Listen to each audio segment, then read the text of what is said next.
독립운동에 처음 뛰어든 나이는요 13살이었습니다.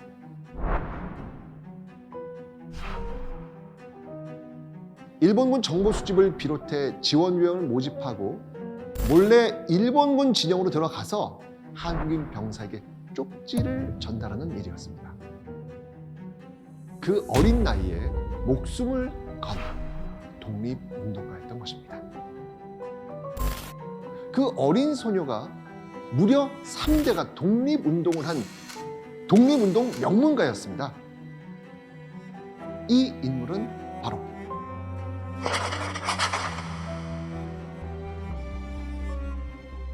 지난 11월 17일 7년 전 올라온 한 영상이 화제가 됐습니다. 동해물과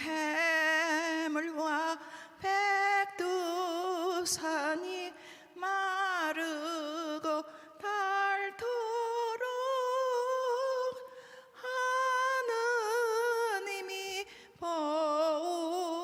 보호하사. 우리가 알고 있는 애국가와 가사는 같지만 멜로디가 다른 애국가. 조금은 떨리지만 힘있는 목소리로 낯선 애국가를 부르는 이 어르신은 대체 누구였을까요? 이 인물은 바로 우리나라의 마지막 여성 생존 독립운동가 오희옥 지사였습니다. 당시 91살이던 오희옥 지사가 부른 이 낯선 애국가는 독립운동가들의 애국가였습니다. 독립운동이 한창이던 시기에는 주로 올드랭 사인에 맞춰 애국가를 불렀다고 하죠. 올라온 지 7년 만에 이 영상이 다시 화제가 된 이유, 98세의 나이로 오희옥 지사가 영면에 드셨기 때문이었습니다. 11월 17일 순국선열의 날에 떠난 마지막 여성 독립운동가 오희옥 지사. 영화보다 더 영화 같은 이분의 삶을 통해 조국을 잃고 떠돌았던 수많은 독립운동가의 삶을 다시 한번 되짚어보려 합니다. 1926년생 오희옥이 독립운동에 처음 뛰어든 나이는요 13살이었습니다. 대체 13살 그 어린 소녀가 어떻게 그런 위험한 독립운동에 몸을 담게 된 것일까요? 오희옥 지사는 생전 이렇게 말했다고 합니다. 독립운동은 특별한 일이 아닙니다. 나라 잃은 국민의 당연지사입니다. 순종 황제가 사망하고 60만 세 운동이 터져나왔던 1926년 그해, 오희옥은 부모님이 한창 독립운동을 하던 만주에서 태어났습니다. 사실 오희옥의 집안은요 무려 3대가 독립운동을 한 독립운동 명문가였습니다. 3대가 독립운동가인 집안은 세계사적으로도 많지 않습니다. 그 시작은 오희옥의 할아버지 오인수에서 시작됩니다. 18세 무렵부터 용인, 안성, 여주 일대를 주름잡던 이름난 포수였죠. 산에서 짐승을 잡던 오인수의 총구가 일본을 향하기 시작한 건 38세 되던 해였습니다. 1905년 대한제국이 외교권을 일본에 강탈당한 을사늑약에 이어 1907년 헤이그 특사 이후 고종의 강제 퇴위와 군대 해산이 이어지면서 분노한 오인수는 의병이 되어서 일본군과 싸웁니다. 그런데 이후 산길을 통해서 이 집으로 돌아오던 오인수를 누군가 기다리고 있었습니다. 오인수를 잡아가기 위해 잠복해 있었던 토벌대였습니다. 그리고 눈앞에서 그 토벌대에 의해 끌려가는 오인수를 보고 끓어오르는 분노를 참지 못했던 한 인물이 있었는데요. 오광선이었습니다. 의병이었던 부친의 영향으로 일찌감치 독립운동의 뜻을 품었던 오광선은 1915년 중국으로 갑니다. 사실 오광선의 원래 이름은 오성묵이었죠. 조선의 광복을 되찾겠다라는 뜻의 광선으로 바꾼 겁니다. 이후 만주에 설립된 훗날 신흥무관학교가 되는 독립군 양성학교에 입학하죠. 이름까지 바꾸는 굳은 의지를 보인 오광선은 1918년 이 학교를 수석으로 졸업합니다. 그리고 이듬해인 1919년 아내 정현숙이 목사를 했던 시아버지 오인수를 모시고 남편이 있는 만주로 옵니다. 남편을 따라 독립운동의 험한 길을 걸을 각오를 한 겁니다. 그리고 이때 독립운동을 하면 혹시나 고국에 남을 가족들이 위험해질까 본명인 정산을 버리고요, 현숙이란 이름으로 이때 바꾼 겁니다. 딸인 오이옥은 어머니를 이렇게 기억하고 있습니다.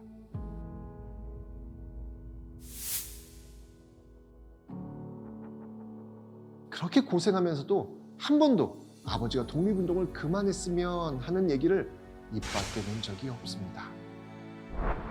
잠자리에 들 때까지 허리 한 번 제대로 펴지 못한 채 농사를 짓고 말을 키우고 좋은 말은 독립군이 탈 수 있게 제공하고 나머지 말들은 키워 팔아서 군자금을 조달하며 여장부의 역할을 톡톡히 했다고 하네요.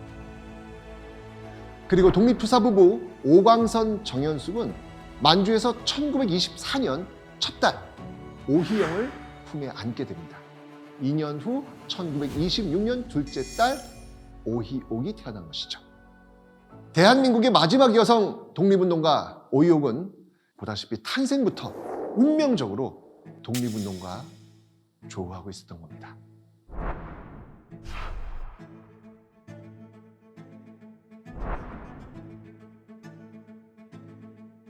삼 대 독립운동가 가족은 이렇게 탄생한 겁니다.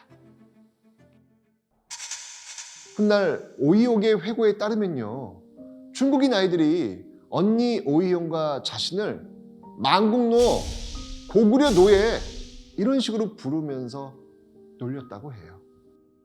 그 어린 나이에도 그런 소리를 들으면 가난과 배고픔보다도 나라 잃은 서러움 때문에 더 서글펐다고 합니다. 그러던 중 이 오이영과 오이옥이 갓 10대가 됐을 때 아버지 오광선과 헤어지는 사건이 발생하게 됩니다. 1936년 오광선이 김구의 지시로 베이징으로 파견된 것입니다. 그는 베이징에서 금은방을 차려놓고 비밀 활동을 시작합니다. 오광선이 해야 할 일은 일본 관동군 참모장 도이하라 중장 암살. 그런데 이 조선 독립을 위한 도이하라 처단을 준비하던 와중에 그만 일본에 발각되어 잡혀간 겁니다. 아버지 오광선을 잃은 뒤에도 가족의 독립운동에 관한 열망은 전혀 식지 않았습니다.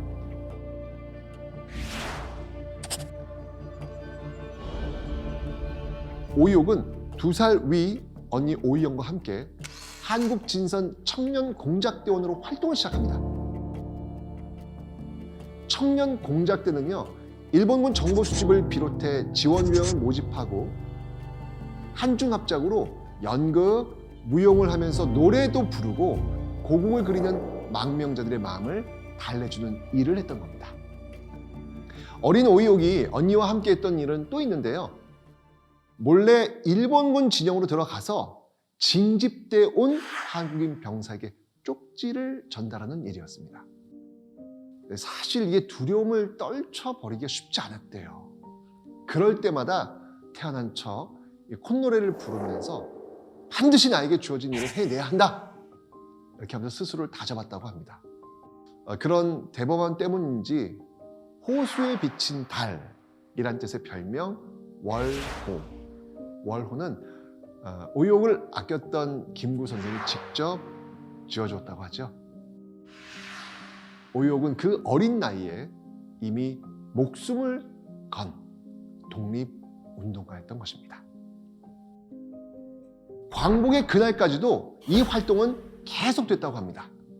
언니 오이영 역시 한국 광복군으로 활동하면서 김구 주석의 비서와 경호 업무를 맡던 신송 씨가 결혼해서요, 독립운동가 가족이 더욱 탄탄해지죠.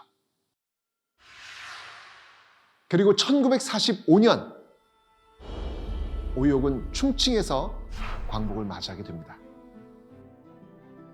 오욕은 70여 년이 지난 후에도 광복 소식을 들었던 그 순간을 또렷하게 기억하고 있었습니다. 일본군이 연합군에 항복했다. 우리나라가 해방됐다. 이런 소리를 듣는 순간 하던 모든 걸 다 팽개친 채로 집으로 달려갔다고 합니다. 얼마나 꿈꿨던 순간일까요? 할아버지 때부터 독립운동을 시작하며 온갖 고초를 겪으면서도 온 가족이 그리웠던 그 순간을 드디어 맞이한 겁니다. 20살이 되던 1946년 1월 임시정부 강요들과 귀국길에 올랐던 오이오. 충칭에서 비행기를 타고 상하이로 간 뒤 기선을 타고 부산항에 도착하죠. 그리고 7월 인천으로 귀환하는 긴 여정. 하지만 그 고단한 여정 속에서도 아마 힘든 건 몰랐을 겁니다. 드디어 꿈에서도 그리던 조국 땅을 밟게 되었습니다.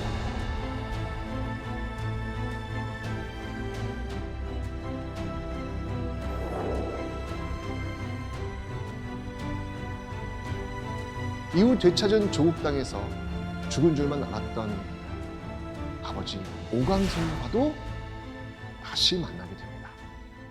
광복의 빛과 함께 잃어버렸다고 생각했던 아버지를 다시 찾은 겁니다. 교직 활동을 하다 정년 퇴임을 한 1991년 이후부터 2018년 뇌경색으로 투병하기 직전까지 독립운동사에 관심이 있는 학자 및 시민들과 교류하고 많은 사람들에게 독립운동의 역사와 가치에 대한 올바른 인식을 알렸습니다.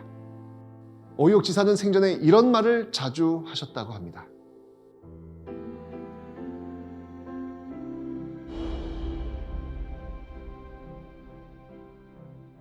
우리가 역사 앞에서 당당할 수 있는 방법, 과거를 잊지 말고 감사한 분들을 잊지 않는 것, 그 중요한 첫걸음이 되지 않을까 합니다. 오희옥 지사의 영면으로 이제 살아계신 애국지사는 다섯 분만 남았습니다.